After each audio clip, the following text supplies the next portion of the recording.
Bismillahirrahmanirrahim. Assalamualaikum warahmatullahi wabarakatuh dan salam sejahtera, salam ukhuwah, salam satu Malaysia, salam Kelantan bumi tercinta saya ucapkan kepada semua.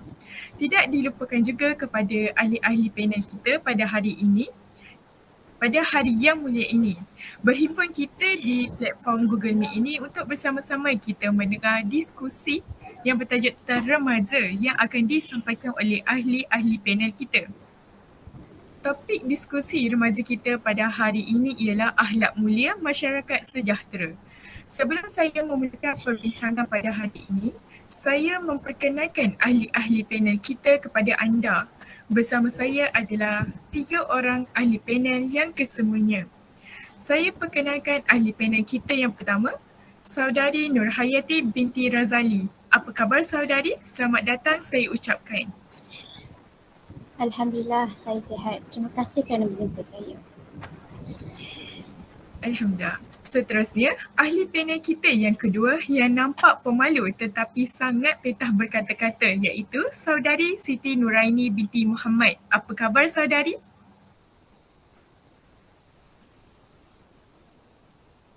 Alhamdulillah, saya sihat baik. Alhamdulillah, syukur kehadirat ilahi. Dan ahli panel kita yang ketiga lagi berkaya iaitu Saudari Siti Nazaha binti Abdul Halim. Selamat datang saya ucapkan. Selamat datang juga. Terima kasih. Okay. Alhamdulillah semua sihat-sihat. Baiklah, sebelum saya memulakan diskusi kita pada hari ini, izinkan saya mengupas sedikit tajuk diskusi kita. Akhlak Rasulullah SAW merupakan rujukan yang terbaik bagi kita umat Islam di muka bumi Allah ini. Hal ini ditegaskan melalui firman Allah dalam surah Al-Qalam ayat 4 yang bermaksud dan bahawa sesungguhnya engkau mempunyai akhlak yang baik. Rasulullah juga bersabda yang membawa maksud sesungguhnya aku diutus untuk menyempurnakan akhlak yang mulia.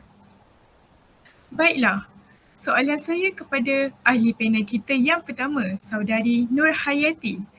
Seperti yang kita ketahui, Rasulullah SAW merupakan contoh teladan yang utama dalam segenap aspek dalam kehidupan kita. Bolehkah saudari berkongsi kepada kita semua berkaitan dengan penghayatan akhlak berpandukan cara hidup Rasulullah SAW sendiri? Dipersilakan saudari Nurhayati. Terima kasih kepada Tuan Moderator atas soalan yang diajukan. Bismillahirrahmanirrahim. Alhamdulillahirrahmanirrahim. Wassalatu wassalamu ala asyrafil anbiya wal mursalin. Sayyidina Muhammad wa ala alihi wa sahbihi ajma'in. Uswatun hasanah. Sikap dan sifat mulia yang dimiliki oleh Rasulullah SAW yang wajib dicontohi dan diikuti oleh setiap mukmin. Sikap ini dapat kita lihat melalui cara hidup Rasulullah yang amat terpuji akhlaknya. Pada hari ini, ramai mukmin yang hanya mementingkan ibadah secara langsung dengan Allah Subhanahu Wa Taala seperti solat dan puasa, tanpa mengindahkan perilaku diri sesama masyarakat. Oleh itu, wahai para mukmin sekalian, penghayatan akhlak dalam kehidupan sangatlah penting agar dapat membentuk masyarakat majmuk yang harmoni. Antara akhlak Rasulullah SAW yang patut kita contohi adalah dari segi memuliakan tetamu. Amalan bertamu merupakan lumrah yang akan dialami oleh setiap manusia, sama ada dia yang menjadi orang yang bertamu atau dia yang menerima tetamu. Tetamu yang bertandang ke rumah kita diibaratkan seperti membawa rezeki kepada kita semua. Dengan amalan bertamu ini, kita dapat menambah kenalan secara tidak langsung mengeratkan silaturahim sesama manusia. Oleh itu, kita seharusnya memuliakan tetamu sama ada mereka itu miskin maupun kaya. Hal ini ada dijelaskan melalui sabda Rasulullah SAW yang berbunyi, La tataklafu lidhaifi fatabghaduhu fa innahu man abghada daifu faqad abghadallaha wa man abghadallaha abghadahullah. Yang membawa maksud, janganlah kalian membebani diri kerana tetamu kalian sehingga kamu menjadi marah kepadanya. Kerana sesungguhnya barang sesiapa yang marah kepada tetamu, maka benar-benar ia telah marah kepada Allah. Dan barang siapa yang marah kepada Allah, nescaya Allah pasti murka kepadanya. Syu'abul Iman. Rasulullah SAW juga sering menasihatkan para sahabat supaya sentiasa memuliakan tetamu seperti mana dalam hadis yang berbunyi وَمَنْ كَانَ يُؤْمِنُ بِاللَّهِ وَالْيَوْمِ الْآخِرِ فَلْيُكْرِمْ ضَيْفَهُ. Yang bermaksud barang sesiapa yang beriman kepada Allah dan hari kemudiannya, maka hendaklah dia memuliakan tetamu. Nasihat tersebut bukan semata-mata untuk didengar tapi haruslah diamalkan. Baginda sendiri mengamalkan sikap memuliakan tetamu, kemudian diikuti oleh sahabat-sahabat baginda. Antara sahabat yang sentiasa menyenangi tetamu ialah Saidina Abu Bakar, Saidina Uthman, Saidina Ali dan juga Saidina Umar. Tidak ada seorang pun tetamu yang pulang daripada rumah sahabat-sahabat ini yang pulang dengan kekecewaan. Pernah diriwayatkan dalam satu cerita di mana ketika Nabi Muhammad SAW tidak mempunyai apa-apa untuk ditawarkan kepada tetamu baginda kecuali air, baginda bertanya kepada sahabat yang di situ, sesiapa yang mahu menjamu tetamu ini kerana Allah, kerana sesungguhnya Allah akan memuliakan dia di akhirat kelak. Kemudian seorang lelaki dari golongan Ansar berdiri dan berkata, saya ya Rasulullah. Selepas itu sahabat itu pun pulang ke rumah dan bertanya kepada isterinya apa yang ada di rumah. Dan isterinya pun berkata, kita hanya mempunyai makanan untuk dihidangkan kepada anak-anak saja, cukup untuk anak-anak saja. Dan kemudian sahabat pun berkata kepada isterinya, hidangkanlah makanan itu kepada mereka dan buatlah apa-apa kepada anak-anak supaya mereka tertidur. Jadinya dan apabila kamu wahai isteriku menghidangkan makanan tersebut kepada tetamu kita, buatlah seperti kamu terlangkar lampu dan terpadam dan aku akan berpura-pura untuk menjamu selera dengan mereka. Kemudian setelah apa yang dirancangkan itu berjaya, suasana menjadi cerah semula kerana lampu pun telah dibaiki. Walaupun kedua-duanya menahan lapar sepanjang hari. Pada esoknya, sewaktu mereka berdua pergi ke rumah Rasulullah, tanpa berkata apa-apa, Rasulullah terus berkata, sesungguhnya Allah benar-benar kagum dengan perbuatan kamu berdua atas tetamu itu. Peristiwa itu menunjukkan tetamu sangat perlu dihormati dan dilayani walau apa pun cara sekalipun, asal tidak membebani diri dan tanggungan. Justru itu, kita sangat perlu memuliakan tetamu tanpa mengira latar belakang atau status mereka. Tidak semestinya tetamu dari kalangan orang yang berada ataupun orang terhormat itu membawa kebaikan kepada kita saja. Bahkan orang daripada golongan kebanyakan mahupun orang yang miskin pun dapat kita mengharapkan lebih daripada itu daripada Allah Subhanahu Wa Taala. Islam juga mengajar kita supaya menerima dan melayani tetamu selama 3 hari dan hari yang berikutnya dikira sebagai kebaikan. Hal ini sekaligus akan memupuk persaudaraan yang erat dan abadi. Sekian, terima kasih. Wow, terima kasih kepada saudari Nurhayati atas perkongsian yang cukup menarik sebentar tadi. Banyak ya pengetahuan yang kita dapat. Saya sangat tertarik dengan perkongsian beliau. Seterusnya, saya ingin beralih kepada panel kita yang kedua. Memang tidak dapat disangkal bahawa baginda Rasul amat mengutamakan pelaksanaan ibadah dalam kehidupan baginda. Bolehkah saudari Nuraini mengemukakan hujah berkaitan penghayatan ibadah berdasarkan akhlak baginda sebagai khalifah? Dipersilakan saudari Nuraini. Sebagaimana yang kita tahu, baginda Rasulullah SAW menjadi ikon utama bagi kita sebagai contoh tauladan yang terbaik kerana akhlaknya yang mulia serta ketaatan baginda dalam beribadah dan ketaatan yang tinggi kepada Allah Subhanahu Wa Taala. Dalil yang menunjukkan Rasulullah mempunyai akhlak yang sangat mulia ialah sebagaimana firman Allah Subhanahu Wa Taala dalam surah Al-Qalam ayat yang keempat, wa innaka la'ala khuluqin azim. yang bermaksud dan sesungguhnya engkau Muhammad mempunyai akhlak yang sangat-sangat mulia. Jadi konteks kita pada hari ini ialah mengaitkan ibadah dengan akhlak baginda Rasulullah untuk membagikan isu akhlak mulia masyarakat sejahtera. Secara umumnya, ibadah ialah salah satu kegiatan penting yang selalu dilakukan oleh setiap umat beragama. Dalam hal ini, pengertian ibadah adalah kegiatan menyembah Tuhan Yang Maha Esa, iaitu untuk memohon kebaikan dan perlindungan darinya. Bukan hanya itu, pengertian ibadah juga merupakan salah satu bentuk percaya adanya Tuhan dan rasa terima kasih atas berkah yang selalu diberikan. Dalam ajaran Islam, ibadah menjadi kegiatan wajib yang perlu dilakukan oleh semua umat, terutama sekali kepada umat Islam. Ibadah adalah perkara yang wajib dalam Islam di mana penganutnya wajib menunaikan ibadah solat 5 waktu, iaitu solat di waktu subuh, zuhur, asar, maghrib dan juga isyak. Persoalannya macam mana solat ni boleh jadikan akhlak seseorang itu mulia? Mari saya terangkan. Jadi solat ni boleh jadikan akhlak seseorang itu mulia sekiranya dia mengawali solatnya, maksudnya tu dia tu sentiasa beristiqamah untuk solat ke awal waktu, ambil wuduk tu sebelum orang tu azan lagi. Jadi salah satu contoh yang patut kita contohi lah. Sebagai bukti untuk menyokong hujah ini ialah sebagaimana Allah Subhanahu Wa Taala berfirman di dalam surah Al-Ankabut ayat yang ke-45, iaitu Inna salata tanha 'anil fahsya'i wal munkar. Maksudnya sesungguhnya solat itu mencegah dari perbuatan yang keji dan munkar. Jadi poin utama dalam ayat ini ialah dekat ayat inna salata tanha 'anil fahsya'i wal munkar. Kat situ kita boleh tengok Allah Subhanahu Taala sendiri yang menyatakan solat ini boleh memelihara kita daripada melakukan sesuatu kemungkaran yang boleh menyebabkan kita dilalai atau melakukan perkara yang dibenci oleh Allah Subhanahu Taala. Seterusnya kita tengok pula dari segi kehidupan Rasulullah dalam melaksanakan solat berdasarkan hadis dari Abdullah bin Syakir, katanya, aku bertanya kepada Aisyah tentang solat Rasulullah SAW, maksudnya solat sunatnya. Maka dia menjawab, baginda solat di rumahku 4 rakaat sebelum zuhur, kemudian keluar dan solat mengimami manusia. Selesai solat, baginda melaksanakan 2 rakaat sunat.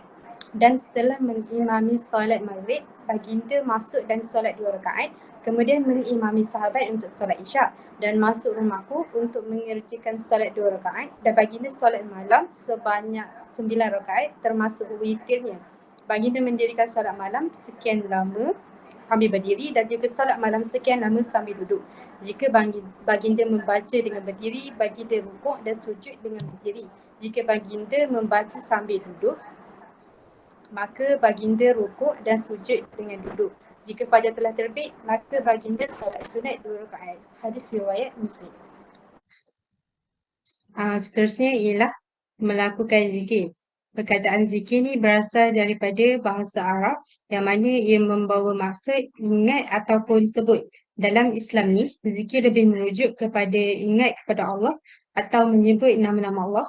Di dalam Islam, zikir kepada Allah adalah sebahagian ibadah dan orang Islam yang melakukannya akan mendapat pahala. Zikir adalah salah satu amalan yang disyariatkan dalam Islam. Perintah supaya melaksanakannya ditemui banyak dalam ayat-ayat Al-Quran dan juga hadis Nabi SAW. Ia adalah satu amalan yang disuruh supaya diperbanyakkan tanpa ada halangan dan keterikatan dengan syarat-syarat tertentu untuk diamalkan sebagaimana ibadah-ibadah lain seperti solat, puasa dan sebagainya. Ia adalah rahsia dan penghubung secara langsung antara hamba dengan Tuhannya. Setiap mukmin yang mengingat Allah pasti akan diingat olehnya, maknanya diingat oleh Allah. Ternyata bahawa amalan zikir bukan hanya sekadar ibadah tetapi juga merupakan amalan yang boleh membersihkan dan menyucikan jiwa manusia, mendekatkan diri kepada penciptanya, membuka hijab rohani dan seterusnya mencapai makrifat terhadapnya. Tulisan ini akan menyentuh tentang beberapa persoalan zikir khususnya mengenai peranannya dalam menyucikan hati dan membina sahsiah muslim. Bagaimanakah zikir yang dilakukan mampu membentuk akhlak? Jawapannya mudah je. Bukankah seseorang yang berzikir dia sedang mengingat Allah? Zikir yang mengingat Allah bermakna ia juga mengingat segala perintah dan syariat yang ditetapkan oleh Allah. Akhlak dan tata tata kelakuan seseorang yang ingat dan takutkan Allah sudah tentu tidak sanggup melakukan apa-apa sahaja perkara yang bertentangan dengan perintah ini. Inilah yang telah diamalkan oleh Rasulullah SAW, para sahabat Rasulullah SAW dan mereka yang cintakan Allah dan juga Islam. Keadaan ini akan kita temui apabila kita sering menelusuri bahan sejarah kehidupan Rasulullah serta para sahabat dan mereka yang bertakwa. Apabila seseorang itu sentiasa mengingat Allah Subhanahu Wa Taala, maka ia akan yakin dengan segala ketetapan yang ditentukan oleh Allah Subhanahu Wa Taala. Ini akan menjadikan mereka jujur, amanah, bertanggungjawab, berdisiplin, sentiasa mengutamakan nilai mulia ketika berkomunikasi dengan masyarakat seperti sabar, belas kasihan dan menyayangi setiap manusia dan segala jenis makhluk yang ada di dunia. Lantaran itu, seorang yang sentiasa berzikir akan merasa dan menikmati ketenangan yang menyebabkan mereka mampu melaksanakan tanggungjawab sebagai seorang hamba yang sentiasa mengharapkan keridaan Allah Subhanahu Wa Taala, maka sudah pasti akhlak baik akan terbentuk. Jika mereka sentiasa berzikir tetapi pada masa yang sama masih melakukan pelbagai kemungkaran, maka sudah pasti ada sesuatu yang tidak kena pada diri mereka, maka sesuatu perlulah dilakukan, perlu ada muhasabah atau penilaian demi mencari punca berlakunya benda ini. Apabila akhlak yang baik telah terbina, maka insya-Allah kehidupan akan berubah kepada yang lebih baik dan selaras dengan kehendak syariat Islam. Kerana antara kesan yang bakal diperolehi oleh mereka yang berzikir ialah Allah Subhanahu Wa Taala akan melindungi mereka daripada perkara yang dibenci olehnya. Mereka juga akan dapat mengawal nafsu supaya sentiasa melakukan perkara yang baik sahaja. Di samping itu, mereka akan dapat mengawal diri daripada godaan iblis dan syaitan. Orang yang sentiasa berzikir akan dapat menghidupkan hati dan insya-Allah akan terhindar daripada lalai dan leka. Kerana hati berzikir akan sentiasa redha, qanaah dan merasa cukup dengan segala apa jua rezeki dan ketentuan yang telah diberikan oleh Allah Subhanahu Wa Taala. Zikir ni boleh dilakukan dengan pelbagai cara kecuali di tempat yang dilarang, contohnya tandas. Jadi seorang yang berzikir pula tidak semesti perlu meninggalkan urusan harian sehingga menjejas pencarian sumber rezeki untuk keperluan hidup. Malahan mereka masih boleh berada dalam suasana berzikir walaupun di ketika menjalankan urusan seharian. Inilah kefahaman yang perlu diperbetulkan supaya kehidupan seorang Muslim sentiasa dalam keadaan mengingat Allah demi mencapai keridaan Allah Subhanahu Wa Taala. Jadi sekian sahaja perkongsian daripada saya. Terima kasih. Terima kasih kepada saudari sebentar tadi. Kita sendiri dapat mengetahui bahawa baginda Rasul merupakan Rasul yang tabah menghadapi segala ujian daripadanya. Oleh itu, saya ingin beralih kepada panel kita yang tidak sabar menunggu untuk menyampaikan hujah, iaitu saudari Siti Najahah. Sebentar tadi kita telah didengarkan oleh saudari Siti Nuraini dan juga Nur Hayati yang mengutarakan akhlak Rasulullah dari segi penghayatan akhlak dan ibadah. Jadi, bolehkah saudari Najahah mengupas dengan lebih lanjut berkaitan penghayatan akidah, perpandukan akhlak Rasulullah itu sendiri? Dipersilakan saudari Siti Najahah. Okey, baiklah. Terima kasih kepada moderator kita yang cantik lagi, Arif. Alhamdulillahirabbil alamin wassalatu wassalamu ala asyrafil anbiya'i wal mursalin wa ala alihi wa sahbihi ajma'in. Sidang hadirin yang dihormati sekalian. Pertama sekali sebelum kita kupas topik yang diberi, iaitu mengenai penghayatan akidah daripada akhlak Rasulullah sallallahu alaihi wasallam, dengan lebih lanjut lagi, mari kita sama-sama lihat erti akidah yang sebenarnya atau dengan lebih mendalam lagi. Okey, akidah pada umumnya merujuk kepada keimanan kepada Allah Subhanahu Wa Taala, yakni mengakui kewujudannya. Dari segi bahasa atau etimologis, ianya berasal daripada perkataan Arab iaitu aqada yang bermakna ikatan atau sangkutan. Ataupun menyimpulkan sesuatu. Manakala dari segi terminologis pula, iaitu dari sudut istilah, ianya merujuk kepada kepercayaan, keyakinan dan keimanan yang murni, iaitu hanif, yang tidak mudah terjejas serta terpengaruh, terus tidak mudah terurai angkara pengaruh mana-mana sama ada dalam diri seseorang ataupun luar Manakala akidah Islamiah pula merujuk kepada ikatan manusia antara Allah Subhanahu Wa Taala sebagai Tuhan pencipta alam dan bumi sebagai kurniaan Allah Subhanahu Wa Taala untuk disyukuri oleh setiap makhluknya. Jadi simpulan ini mestilah disertai dengan syahadah atau pengakuan syahadah di mana sebuah persaksian baik secara lisan ataupun perbuatan di mana perlu mempunyai dalil yang merupakan syarat utama keimanan tanpa melihat apakah hal ini sahih atau fasik. Tanpa akidah yang mantap dan jitu, maka hilanglah keseimbangan dan kehidupan bermasyarakat. Lalu lahirlah kekacauan dalam kehidupan. Hal ini menyebabkan kehidupan tidak mendapat ketenangan ataupun terputus hubungan sesama manusia, terutamanya dalam umat Islam itu sendiri. Rasulullah SAW adalah satu rahmat yang sangat besar kepada umatnya kerana Rasulullah telah menjadi Rasul ketika berumur 40 tahun setelah kelahirannya dan menghidupkan wahyu-wahyu Allah melalui perbuatan, perkataan dan pengakuannya yang mengajak kepada umat Islam untuk terus beribadah kepada Allah. Baginda dipuji oleh Allah Subhanahu Wa Taala dalam firman-Nya yang menjelaskan sifat sebenar baginda sebagai seorang rasul. Firman Allah Subhanahu Wa Taala dalam surah At-Taubah ayat 128 yang bermaksud sesungguhnya telah datang kepada rasul dari golongan kamu sendiri yang menjadi sangat berat kepadanya sebarang kesusahan yang sangat menginginkan kebaikan bagimu dan amat belas lagi penyayang kepada orang yang beriman. Syed Qutbi dalam tafsir Zilalil Quran menjelaskan bahawa Allah Subhanahu Wa Taala mengungkapkan dari kaummu sendiri yang menunjukkan lebih akrab dalam hubungan dan ikatan mengaitkan mereka.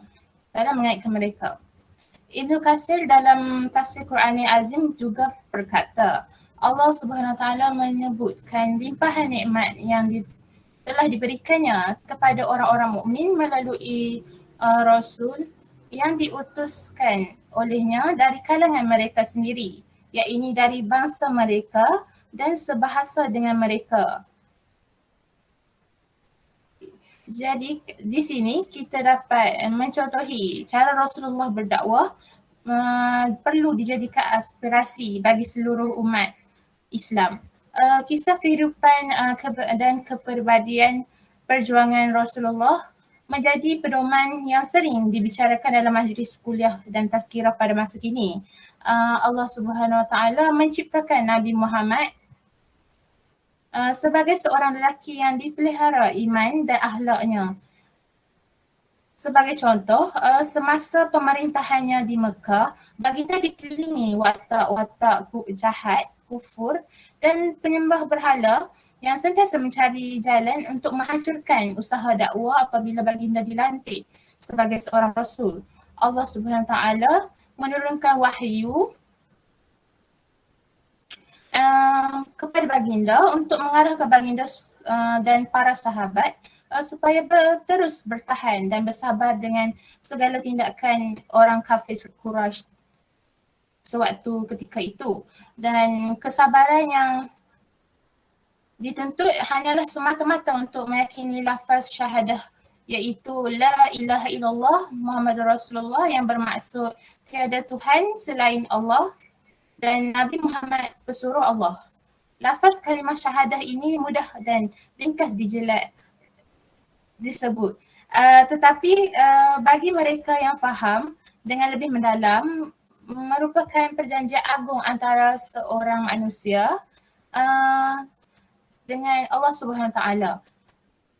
Dengan meletakkan seluruh kehidupan hanya semata-mata untuk beribadat kepada Allah Subhanahu Wa Taala. Semasa di Madinah pula, Rasulullah SAW membentuk masyarakat Madinah agar mencintai usaha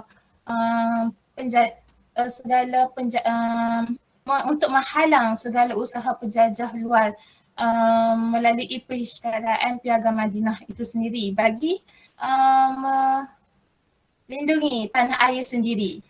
Jadi antara kandungan piagam yang tidak boleh disangkakan lagi iaitu penyatuan orang Islam yang berhijrah dari Mekah iaitu Muhajirin dan orang Islam Madinah yang dipanggil Ansar.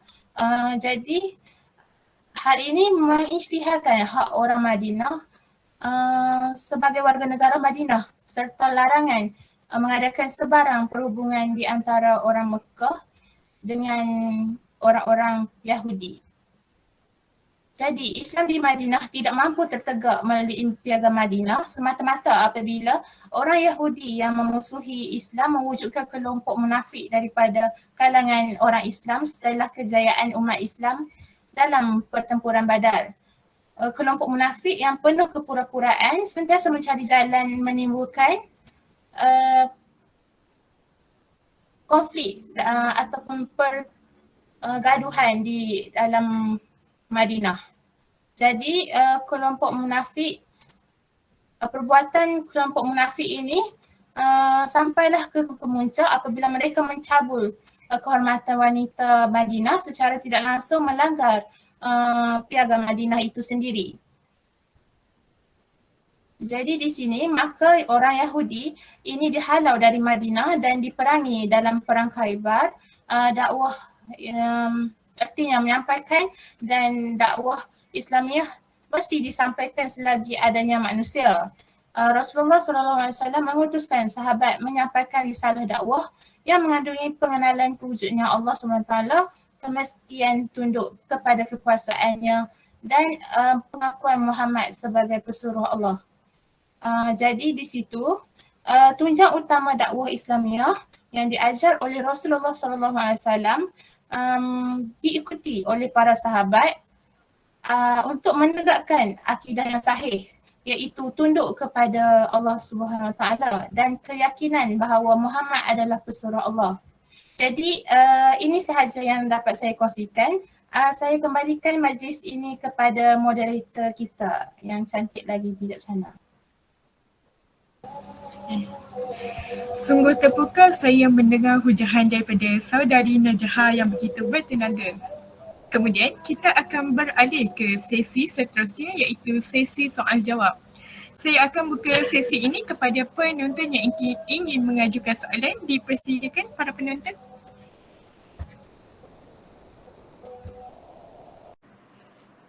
Assalamualaikum warahmatullahi wabarakatuh. Saya Nur Alia Syazana binti Abdul Rauf ingin mengajukan soalan kepada ahli panel kita yang pertama. Sebentar tadi, saudari memberi hujah akhlak sebagai tuan rumah yang menerima tetamu. Tetapi apa pula akhlak dan perilaku kita sebagai orang bertamu ke rumah orang dalam memupuk masyarakat yang sejahtera? Terima kasih kepada saudari Alia atas soalan yang diajukan. Okey, baiklah. Bagi mereka yang bertamu ke rumah orang, hendaklah mereka berkelakuan sopan terutama dalam pergaulan. Hal ini sangat penting dalam membentuk hubungan yang harmoni dan sejahtera. Rasulullah SAW sendiri merupakan seorang insan yang sangat pandai dalam bergaul. Baginda pandai menyesuaikan diri dalam apa jua keadaan. Baginda sangat lemah lembut dan dipenuhi dengan budi pekerti yang baik. Dalam sebuah hadis ada menyatakan, Anas radhiyallahu anhu qala kana Rasulullah sallallahu alaihi wasallam ahsanun nasi khuluqan, yang bermaksud dari Anas radhiyallahu anhu yang berkata adalah Rasulullah sallallahu alaihi wasallam itu sebaik-baik manusia budi pekertinya. Hadis riwayat Bukhari dan Muslim.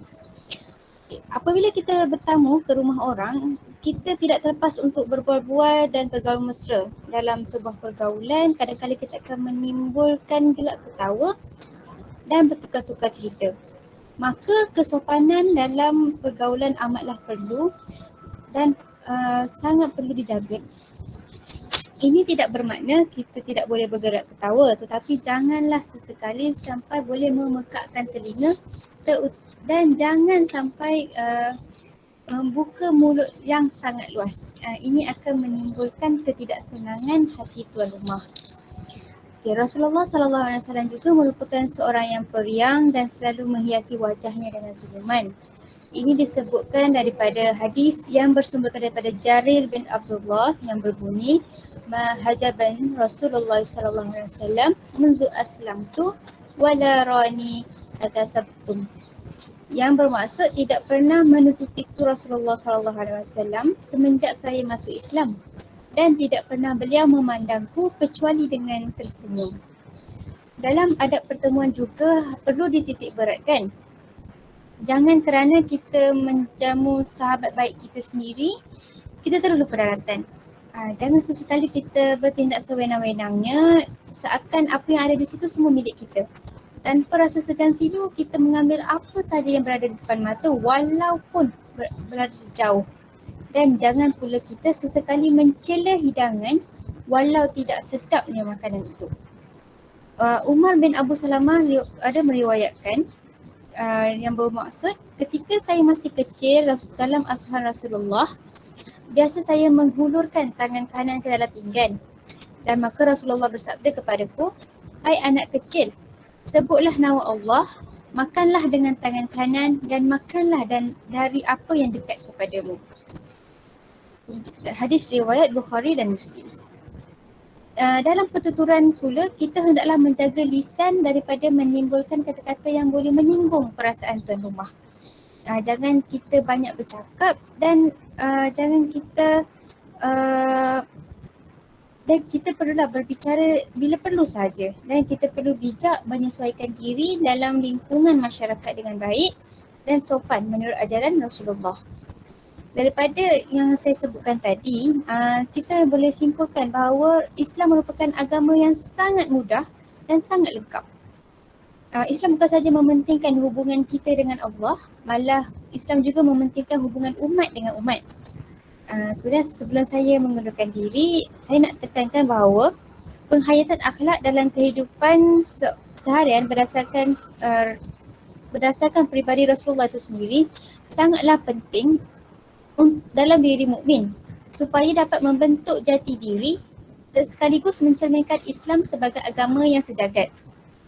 Izinkan saya membacakan sebuah pantun untuk mengakhiri hujah saya pada hari ini. Berjalan-jalan di siang hari sambil ditemani Tuan Putera. Akhlak Rasulullah wajiblah dicontohi agar masyarakat hidup sejahtera. Sekian, terima kasih. Okey, Alhamdulillah, semoga persoalan tadi terjawab. Seterusnya saya serahkan kepada sesiapa yang ingin bertanya lagi.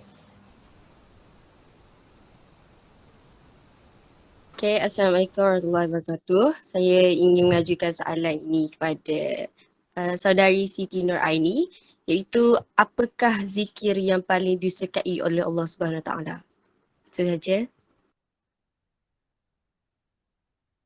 Okay, terima kasih kepada saudari yang bertanya sebentar tadi. Jadi, alim ulama bersepakat mengatakan zikir yang paling disukai oleh Allah Subhanahu Wa Taala ialah Subhanallah wa bihamdihi.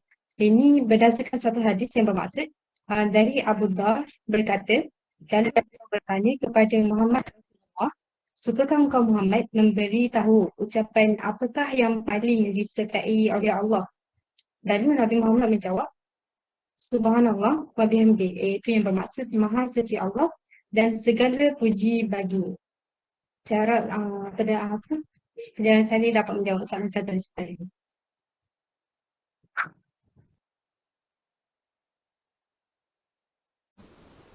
Alhamdulillah, terlalu banyak ya pengetahuan yang kita dapat pada hari ini. Okey. Seterusnya soalan boleh ditanya oleh para penonton kita. Okey, Assalamualaikum. Saya ingin menunjukkan soalan ini kepada Siti Najahah. Baiklah saudari, daripada perkongsian tadi kita dapat lihat betapa kuatnya akidah yang dibawa oleh Nabi Muhammad SAW. Jadi saya nak bertanyakan tentang bagaimana cara memupuk akidah dalam generasi muda masa kini, terutamanya dalam kalangan remaja. Okey, baiklah. Terima kasih kepada saudari yang bertanya. Pada pandangan saya, anak muda sangat mudah dididik sewaktu usia muda lagi. Sebab kata pepatah, mulut berbulu biarlah daripada rebuhnya. Dalam hal ini, ibu bapa memainkan peranan utama atau penting dalam mendidik anak-anak sejak di bangku usia muda lagi, bermula di rumah kerana rumah merupakan tempat permulaan pembelajaran anak-anak. Pelbagai aktiviti yang boleh dilaksanakan agar anak-anak terbiasa dengan akidah Allah Subhanahu Wa Taala dan sedar mengenai keesaan Allah Subhanahu Wa Taala. Misalnya kita boleh buat solat berjemaah, satu hari satu hadis dan sebagainya. Jadi apa yang ibu bapa terapkan atau didik kepada anak-anak itu akan mencerminkan kepribadian anak-anak di luar yang akan dipandang oleh masyarakat sekeliling. Jadi kat sini hal ini akan melahirkan insan yang lebih berdisiplin dan mentaati perintah dan meninggalkan segala larangan Allah Subhanahu Taala dengan mudah dan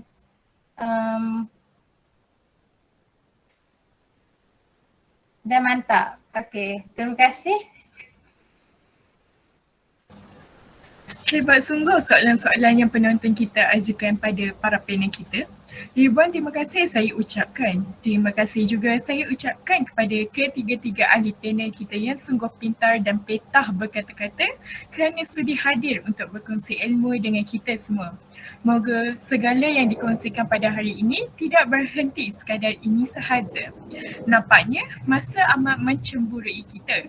Saya berharap agar sidang hadirin senantiasa menjadikan Rasulullah SAW sebagai role model pada hari ini, role model dalam kehidupan kita.